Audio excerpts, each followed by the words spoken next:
Issue కనుక, ఇదే సమస్య కనుక ఏ ఒక్క మతానికి జరుగుంటే హిందూ ధర్మానికి కాకుండా, వెంకటేశ్వర స్వామి వారికి కాకుండా, ఇస్లాంకి జరిగిన, క్రిస్టియానిటీకి జరిగిన, జీసస్ క్రైస్ట్కి జరిగిన, మహమ్మద్ ప్రవక్తకి జరిగిన, అల్లాకి జరిగిన ఇలా ఉండేది కదా అధ్యక్ష. వాళ్ళు ఆ రోజు మన కౌన్సిల్లో కూడా అలా పటాలు తీసుకొచ్చేవాళ్ళు, వేరే ఏ దేవత అయితే. బికాజ్ ఇది హిందువులు కాబట్టి, వీళ్ళ కులాలతో ముక్కలుగా అయిపోయి ఉంటారు కాబట్టి, హిందువులు తమ మతాలను ఎడాపెడా వీళ్ళు జోకులు వేసుకోగలరు కాబట్టి దీనికి సీరియస్నెస్ లేదు అధ్యక్ష. Before blaming anybody else, every Hindu has to take a responsibility for this.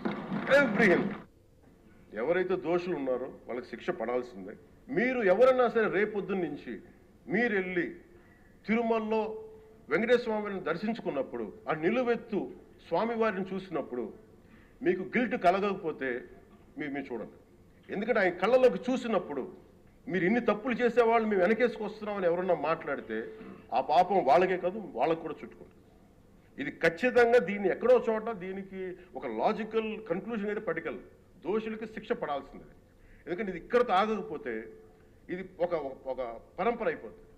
అందుకని మేము ఖచ్చితంగా I'm committed to get this, whoever are the perpetrator, they should be punished. CBI నేతృత్వంలోని ఈ స్పెషల్ ఇన్వెస్టిగేషన్ టీం ఆ నెయ్యి తయారీకి 1 లీటర్ పాలు కూడా వినియోగించలేదని చెప్పి చాలా ఖచ్చితంగా తేల్చింది. ఆ పామాయిల్లో రసాయనాలు కలిపి తయారు చేసినట్టు చెప్పింది. ఆ ఇతర రసాయనాలు ఏ మూలకాల నుంచి తయారయ్యాయో నిర్ధారణ చేసే సాంకేతికత, దానికి సంబంధించిన టెక్నాలజీ ఆ పర్టికులర్ మా వద్ద లేదనేది ఆ సిట్ తేల్చేసింది. ఈ కేసులో 36 మందిని నిందితులుగా తేల్చింది. శ్రీవారి ప్రసాదాన్ని అపవిత్రం చేసేందుకు ఒక ప్రణాళిక, ఒక ప్లాన్ ప్రకారం కుట్ర జరిగిందన్నట్టు సిట్ తెలియజేసింది.